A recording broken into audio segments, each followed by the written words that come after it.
Extracts present a summary of When Breath Becomes Air by Paul Kalanithi. Finding hope in the face of insurmountable odds. Shh. Ever feel like things just don't go as planned? Like aiming for one thing but ending up somewhere totally different? Maybe a single choice switched up your whole life, or perhaps you're in high school thinking your future's all mapped out. Life's like a wild roller coaster, full of surprises and unexpected moments. Take Paul Kalanithi, for example. He worked as a brain surgeon, dealing with split-second choices that could mean life or death for someone. But then he got hit with a diagnosis: cancer with no cure. See, life's a mix of chance, twists, and turns. Sometimes what we choose or what happens leads us to unexpected places. Kalanithi's story shows how life and luck can play a big part, especially when faced with life-changing moments. His plans got all jumbled up due to his job and later his illness. So even if you've got a plan, remember that life might have its own plans. Things might not go the way you thought, and that's okay.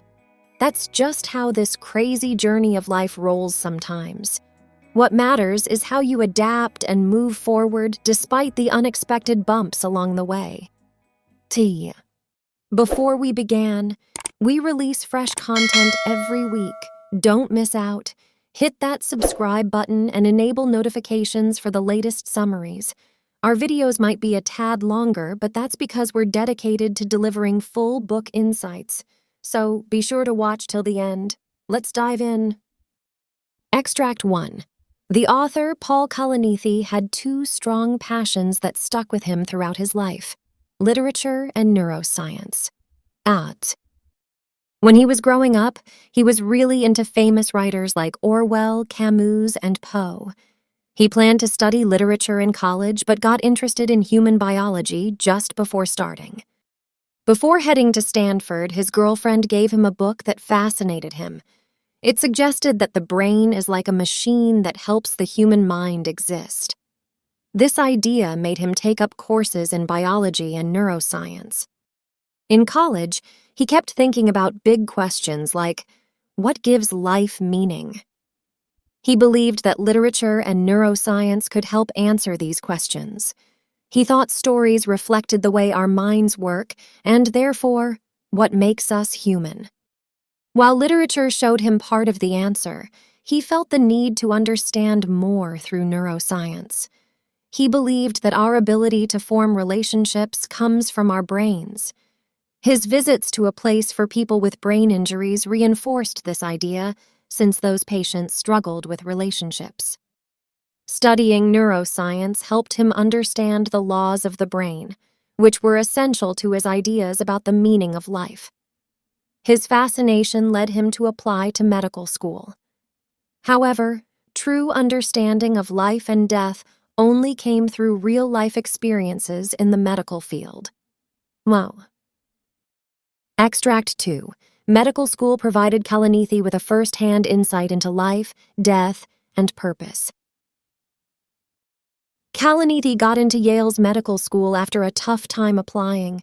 In class, he learned a lot about life and death. He spent a lot of time dissecting bodies to learn about human anatomy. Even though the bodies were covered and nameless, he felt a strong connection to their humanity. One day, while working on a body, he found undigested pills, reminding him of life within the dead. His experience with life and death didn't just stay in the lab. In the delivery ward, he saw the intense connection between life and death. On his first day, he learned about a young woman expecting twins prematurely. Despite the doctor's efforts, they couldn't save the babies. They were born too early and couldn't survive. It was an intense moment for Kalanithi, seeing life one moment and then death the next. Studying medicine gave Kalanithi a direct look at how fragile life can be. He learned that life and death are closely connected, sometimes happening side by side.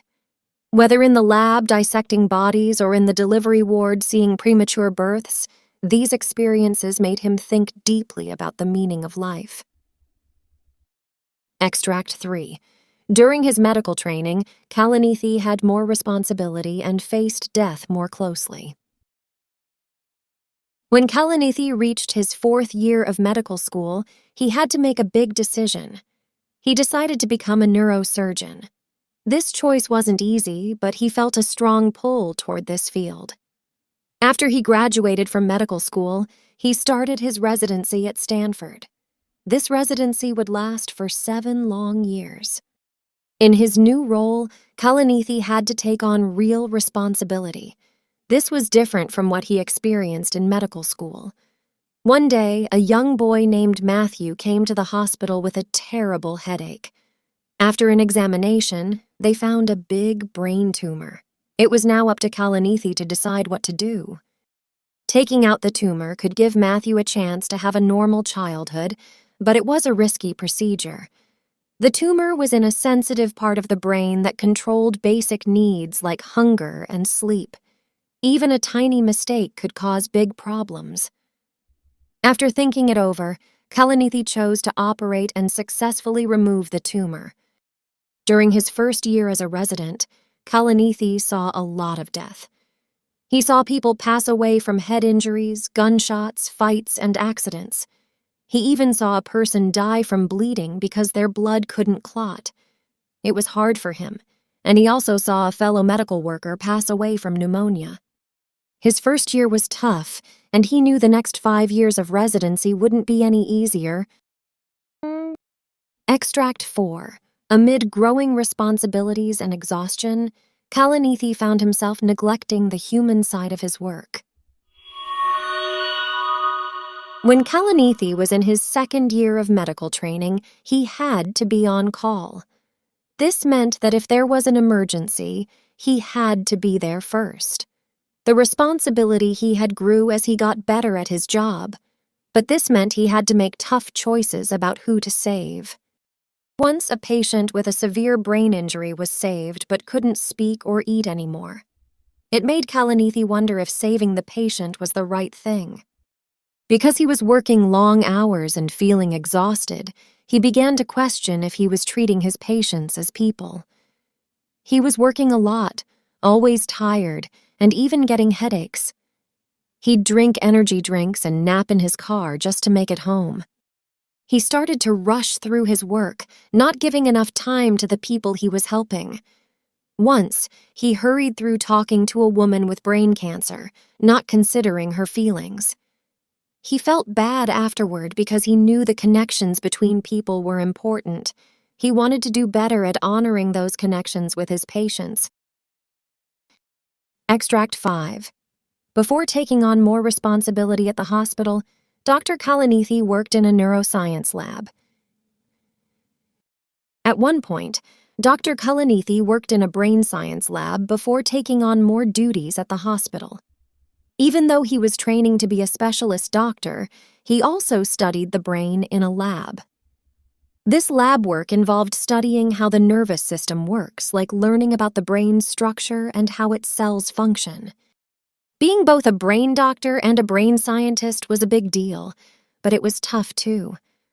Unlike many others in the lab who were focused on making technology for paralyzed people, Kalanithi wanted to do the opposite. He was intrigued by something called neuromodulation. This means figuring out how to send signals from artificial limbs to the brain. If successful, this could help people with artificial limbs feel and react better, like someone with a robotic foot walking on rough ground. But he didn't stay in the lab forever. After about 2 years, he went back to the hospital as a chief resident. This meant he had more responsibilities and was supposed to work faster and more precisely.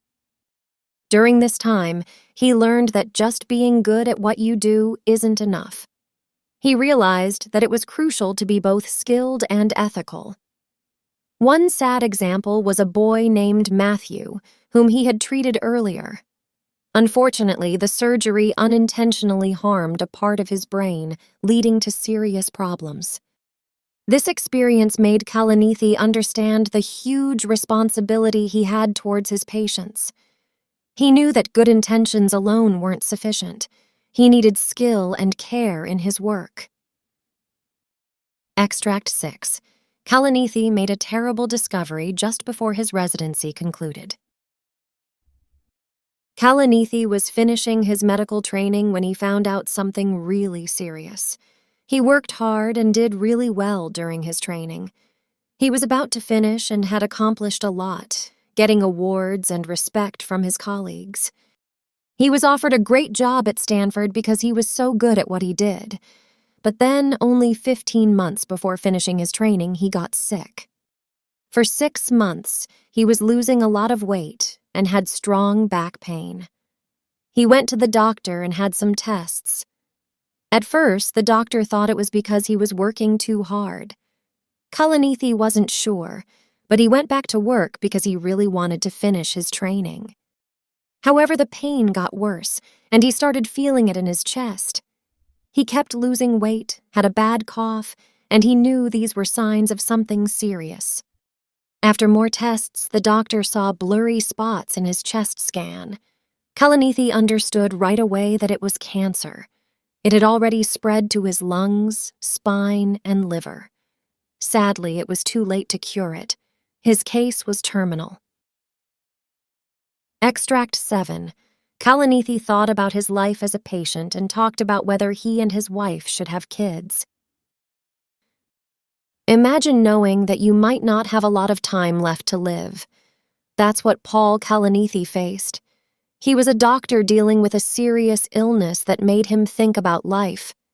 He talked to his doctor, Emma, about how unsure he was about what to do with the time he had left. He loved being a doctor, but he also loved writing. He couldn't decide whether to keep doing surgeries or focus on writing if he had only a short time. Emma suggested he concentrate on what really mattered to him. Kalanithi felt torn between being a doctor and being a patient. As a doctor, he looked for medical answers in books. But as a patient, he turned to literature for answers to life's big questions. Another big question bothered him and his wife, Lucy. They weren't sure if they should have kids because of Kalanithi's uncertain health. They thought about it a lot. They even went to a sperm bank to explore their options in case they wanted children later. Ultimately, they chose to embrace life. To avoid any issues with Kalanithi's treatment, they froze his sperm before he started. Later, Lucy got pregnant using the frozen sperm. They decided to move forward and have a child despite the uncertainty. Us. Extract 8. Despite his bad health, Kalanithi witnessed his daughter's birth and died soon after. On July 4, 2014, a girl named Elizabeth Acadia, or Katie, was born to Kalanithi. He was very sick, but managed to see her when she was born. He was weak and had been in and out of the hospital. Kalanithi was not well when his wife, Lucy, was about to have the baby. He was so weak, he couldn't even stand. He had to lie down on a small bed in the room where Katie was born. After Katie was born, they all went home as a family, but Kalanithi was still very weak. He couldn't do normal things like sitting, reading, or drinking easily. Around 5 months after Katie was born, Kalanithi's cancer got much worse. The medicines and treatments he had been getting to help him fight the cancer stopped working. He became even weaker, and his family felt very sad. Even though they were sad, they still found moments of joy, like having friends over for dinner and playing with Katie. By February, Kalanithi was really sick. He felt very tired and sick to his stomach all the time. He didn't want to eat at all. Doctors found that the cancer had spread to his lungs and his brain. Kalanithi knew that the tumors in his brain would make it hard for him to think clearly and find meaning in life. Eventually, this would affect his mind and his ability to understand things. Extract 9. After Kalanithi died, his wife Lucy looked back on their time together with both sadness and thankfulness. About 8 months after their daughter Katie was born, Kalanithi had serious trouble breathing. He had to go to the emergency room, and sadly, he never got better.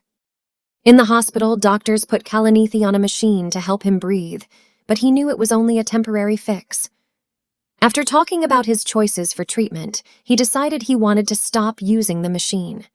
He felt that his time left didn't have much meaning, so keeping his heart beating didn't make much sense. With his family around him, he was taken off the breathing machine and given medicine to ease his pain.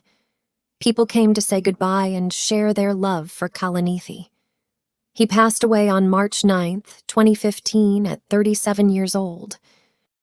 Even though Lucy was very sad about her husband's death, she remembered the months and years they spent together as full of love and meaning.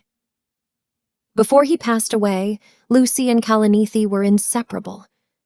Their family also stayed close, spending time together in the hospital. Lucy found comfort in making sure Kalanithi's unfinished book was published. Even though he couldn't finish it himself, Lucy believed the book captured his true feelings about facing death. She thought the book could help others understand and accept death while still living a good life. Final summary. At the intersection of literature and life-saving surgery, Paul Kalanithi's journey epitomizes the essence of existence, reflecting on the profound depths of life, death, and their inherent significance.